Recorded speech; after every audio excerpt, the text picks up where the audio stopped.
Faites-vous confiance aux bonnes personnes? Ou au contraire, avez-vous fait confiance à des personnes qui vous ont trahi, qui vous ont humilié, qui vous ont dégradé, qui vous ont trompé? C'est la question que aujourd'hui je vous pose.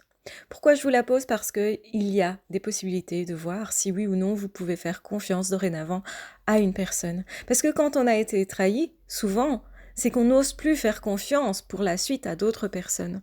Or, en tant qu'être humain, on est bien obligé de se rapprocher de certaines personnes. On est bien obligé de créer des liens. En tout cas, on est plus heureux quand on crée des liens qui sont justement équilibrés, qui sont des bons liens, qui sont des liens affectueux, des liens où on peut développer de l'amitié, développer l'amour. Et peut-être que vous rêvez d'amour et que vous n'osez pas en même temps faire confiance. Peut-être que vous rêvez d'amitié, mais qu'en même temps, vous n'osez pas faire confiance. C'est très très important de développer en soi cette capacité à faire confiance en l'autre, mais aussi à détecter là où je ne peux absolument pas faire confiance, pour ne pas tomber sur des prédateurs. Qui sont les prédateurs? Des personnes qui nous manipulent, des personnes qui sont capables de faire semblant, des personnes qui en réalité vous promettent quelque chose, mais ne font jamais ce qu'ils disent. Ils vont vous promettre, tu sais, ça ne durera que 2 semaines. Et en réalité, 3 semaines et demie plus tard, vous êtes toujours dans le même problème. Le problème n'est toujours pas abordé. Ce qu'on vous avait promis ne vous a pas été donné. Et au début, vous allez vous dire, oh, ce n'est qu'une toute petite chose. Parce que oui, les prédateurs vous testent par des toutes petites choses. Donc quand quelqu'un n'est déjà pas fiable sur des petites choses, probablement, cette personne ne sera pas non plus fiable sur des choses plus importantes. Vous allez me dire, oui, mais on est tous un petit peu pas fiables quelque part. On a tous plus ou moins des défauts. On est tous plus ou moins en retard dans ce qu'on promet. On est tous plus ou moins en train, de tenir nos paroles. Souvent, on essaye. Et parfois, on promet des choses parce que on espère pouvoir tenir parole réellement, parce que c'est notre rêve aussi. Et puis, les choses ne se passent pas forcément comme on l'avait prévu. C'est vrai, parfois, nous sommes un petit peu défaillants. Mais il y a une très grosse distinction à faire entre les personnes qui sont de temps en temps défaillantes, mais la plupart du temps ont été fiables, et les personnes qui sont systématiquement défaillantes, au début par des petites choses, et puis par de plus grosses choses. Elles se sont habituées à ce que vous vous habituez au pire et non au meilleur. Réfléchissez bien. Une personne qui vous a déjà trahi 1 fois, 2 fois, 3 fois, 4 fois, 5 fois, 6 fois, 7 fois, 8 fois, 9 fois. Pourquoi la 10e fois vous lui faites encore confiance? Pourquoi vous lui donnez encore l'occasion de vous trahir, de vous mentir, de vous tromper? Parce que cette personne s'est excusée.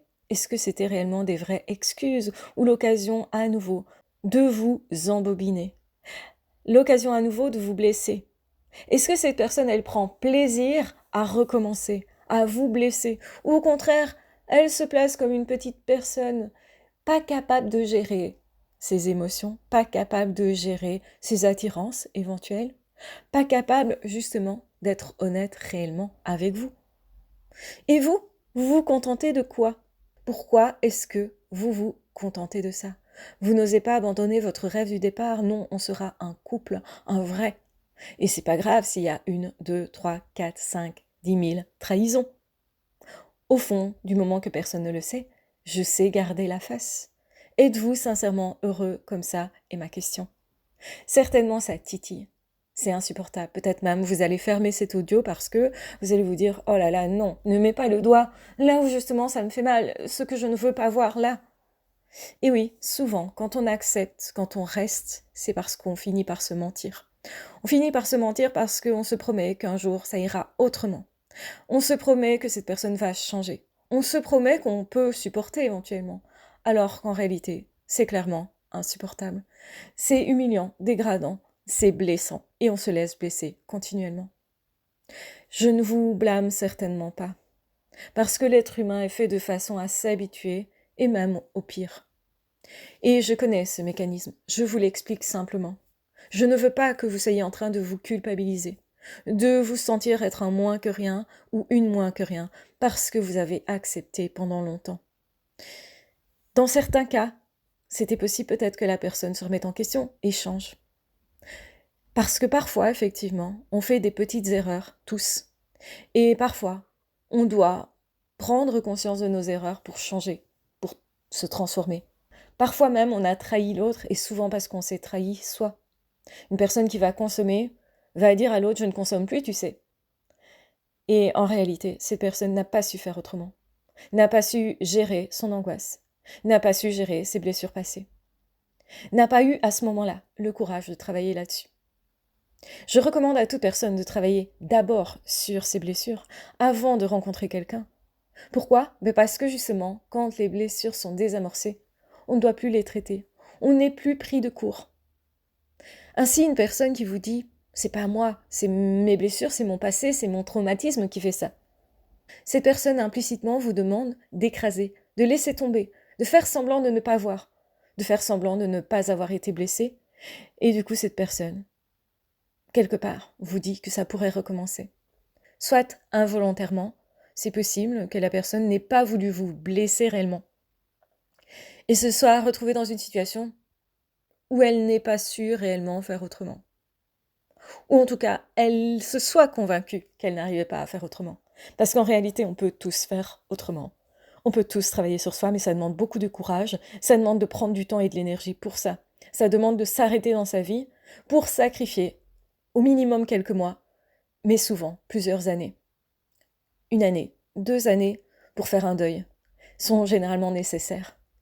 Et ce n'est pas tout le monde qui est prêt à mettre 2 ans sur la table pour travailler des traumatismes, pour les réparer, pour enfin ne plus vivre dans le passé.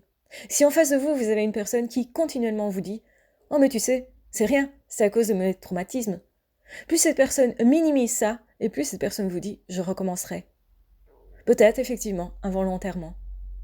Mais souvent, les prédateurs le font volontairement, tout en vous disant que c'est involontaire, tout en s'excusant eux-mêmes d'abord, pour que vous les excusiez vous, pour compter sur votre tolérance à vous, votre bienveillance à vous, votre gentillesse à vous, qui devient, plutôt que de la gentillesse, de la méchanceté envers vous-même. Arrêtez de supporter. Arrêtez de croire que vous devez absolument être gentil pour être aimé ou pour être accepté. Vous êtes en train de vous mentir et ce mensonge vous rattrapera. Cette blessure que vous êtes en train de vous faire vous blessera toujours. Et encore plus au fur et à mesure des années et du temps. Ce qui est important, c'est de se dire, une personne qui continuellement vous ment, même sur des petites choses, vous mentira encore. Une personne qui vous blesse, même sur des petites choses, même si c'était pas très important et que vous êtes prêt à pardonner, vous blessera encore, mais certainement sur des choses plus importantes. Regardez là où vous avez fermé les yeux. Parce que oui, vous avez fermé les yeux. Et je ne dis pas que c'était pas d'une bonne intention au départ. Vous vous êtes dit, tout le monde fait des erreurs et moi aussi j'en ai fait, alors j'aimerais qu'on ferme les yeux, moi, sur les petites erreurs que j'ai faites, plutôt que d'avoir quelqu'un qui me reproche continuellement mes erreurs. Et justement, les prédateurs sont ainsi.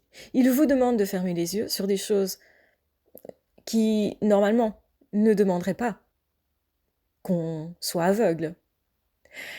Et en même temps, paradoxalement, ils vous reprochent les moindres petits défauts de vos comportements.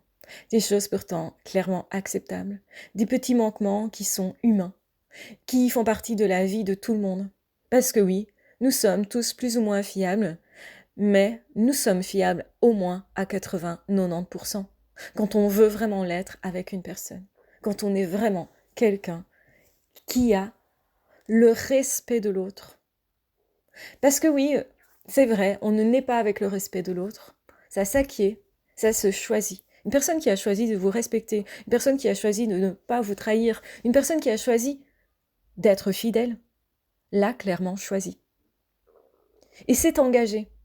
Et cet engagement profond, qui était dans le sens de ses valeurs, va faire en sorte que cette personne ne vous trahisse pas. Même s'il y a une attirance, même s'il se passe quelque chose, que la relation est plus compliquée, et que la facilité serait de partir vers quelqu'un d'autre. Oui, l'éducation que nous nous donnons à nous-mêmes est importante. Et souvent, les personnes victimes de prédateurs sont des personnes très bien éduquées, qui ne trahissent pas, qui ne veulent pas faire de mal, et encore plus parce qu'elles ont été blessées. je ne ferai pas ce que je ne voudrais pas qu'on me fasse. Et souvent, le principe des personnes blessées par des prédateurs. Les prédateurs recherchent ça parce qu'ils savent que une belle personne, une bonne personne, une personne empathique, on peut en profiter. Cette personne-là, elle pardonnera plus facilement. Mais il faudra la convaincre, la bercer d'illusions.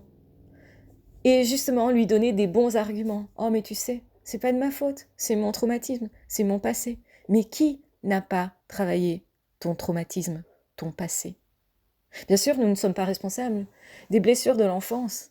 Nous ne sommes pas responsables de la famille dans laquelle nous avons été et peut-être justement des difficultés profondes que nous avons pu traverser et rencontrer.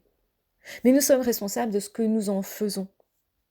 Et ce que nous en faisons, c'est aussi ce que nous en faisons par rapport aux autres. Les prédateurs fonctionnent souvent en mode « j'ai eu mal, j'ai été blessé, donc je peux blesser moi-même. Je ne veux plus être blessé, alors c'est moi qui vais maîtriser, manipuler. » Et même, je me suis coupée de mes émotions, de mon humanité, mais je vais faire semblant d'être un humain. Je vais faire semblant de maîtriser les choses, d'être au-delà de tout. Moi, je ne ressens rien, au fond. Et donc, du coup, tu vas m'admirer parce que toi, tu ressens beaucoup. Peut-être parce que toi, tu as du mal avec tes propres émotions. Parce que oui, à certains moments, c'est compliqué d'affronter ses propres et vraies émotions humaines. Et pourtant, c'est ça qui nous rend humains et courageux. Alors arrêtons d'être dans une société qui admire ces prédateurs. Parce que malgré tout, la société valorise les personnes qui semblent ne pas avoir de sentiments, qui semblent pouvoir continuer de travailler même quand tout s'écroule autour d'eux, au niveau de leur couple, au niveau de l'amitié, au niveau des relations sociales. Or, en tant qu'être humain, il est normal que nous soyons profondément touchés à certains moments dans notre être, par ce qui nous arrive et par ce que nous vivons. Et c'est ça, justement, vivre. Les prédateurs vous diront toujours qu'ils sont supérieurs aux autres parce qu'ils ne ressentent rien. Alors qu'en réalité, le fait de ne rien ressentir fait qu'ils sont profondément inhumains. C'est certainement ça aussi qui fait qu'ils peuvent plus facilement vous manœuvrer, vous manipuler. Ils ne se mettent pas à votre place réellement. Ils le font pour simplement comprendre ce qui vous touche d'une façon intellectuelle, mais jamais ils ne se mettent dans votre costume pour ressentir ce que vous traversez comme douleur. Et justement, c'est pour ça qu'ils vont vous faire souffrir, qu'ils peuvent vous faire souffrir. En tout cas, c'est le droit qu'ils s'octroient, mais vous, accordez-vous, vous, ce droit à cette autre personne. Cette personne qui vous a trahi vous retrahira. Cette personne qui médit sur les autres, cette personne qui trahit les autres, qui ne respecte pas les personnes qui n'ont pas de grade, soi-disant, qui vont justement mal parler à une personne parce qu'elle n'aurait pas d'autorité. Ces personnes qui se permettent de faire ça le feront un jour avec vous. Parce que leur principe n'est pas de respecter l'autre. Si vous voulez réellement repérer les prédateurs autour de vous et à qui vous pourrez faire confiance ou non, alors repérez ces signaux. Les signaux que la personne émet. Les ricanements quand quelqu'un se blesse, se trompe, se trahit, perd ses moyens. Et systématiquement, l'utilisation des faiblesses de l'autre. Cette personne va se montrer charmante, sympathique, avec un certain charisme. Oui, la personne qui ne perd pas ses moyens semble charismatique, semble avoir confiance en elle, et on admire quelque part cette confiance en soi apparente. Mais ce n'est qu'apparence. On a l'impression que ces prédateurs ont réussi leur vie, et donc on aurait tendance à les suivre. On voudrait la même chose qu'eux, et donc on se laisse envahir par leurs conseils. Ils vont toujours faire semblant d'ailleurs de mieux savoir que nous. Mais en réalité, au fond d'eux, il y a le vide. Posez-vous la question, pourquoi ils ont tant besoin des autres? Parce qu'en réalité, ils s'ennuient. Ils s'ennuient de ce vide profond que vous ne ressentez pas parce que vous êtes humain. Vous vivez des choses. Et c'est vrai que vivre des choses, parfois, c'est être bien. Et parfois, c'est aussi être malheureux. C'est aussi avoir du mal avec la situation. C'est aussi parfois, avoir des doutes. Et donc, ne pas avoir tellement, en apparence, confiance en soi. Mais ça, c'est la vraie vie. Parce que vous, vous apprenez vraiment. Parce que vous, vous partagez vraiment. Et vous, vous êtes vraiment humain. Ça, c'est la vraie vie. Et ce sont des vraies valeurs. Et là est le vrai courage. La personne qui semble ne rien ressentir est en réalité en train de chercher à composer avec les autres, mais pour profiter des autres, parce qu'ils s'ennuient profondément. Ils s'ennuient de leur vide. Ils ne veulent pas se regarder en face, parce qu'en face, eh bien, ça fait mal. Alors ils préfèrent vous dire que ce qui ne va pas est chez vous, qu'il y a des choses à régler chez vous. Ils regardent vos petites erreurs, vos petits manquements, et sont toujours prêts, toujours prêts, à vous reprocher des petits détails. Et comme, certainement, vous voulez faire au mieux, vous ne vous rendez même pas compte que ces petits détails-là ne sont pas réellement des défauts à corriger, qu'ils font partie intégrante de tous les êtres humains, tout simplement. J'espère que cet audio vous aura intéressé. Dites-moi si vraiment ça vous intéresse d'avoir la suite de cette série sur les prédateurs, comment les détecter, comment se protéger de ce type d'individu pour être bien dans sa vie, dans sa peau, dans ses relations et face à soi-même. Prenez bien soin de vous et on se retrouve très vite dans d'autres audios ou dans d'autres vidéos. Ah, ciao, bye bye!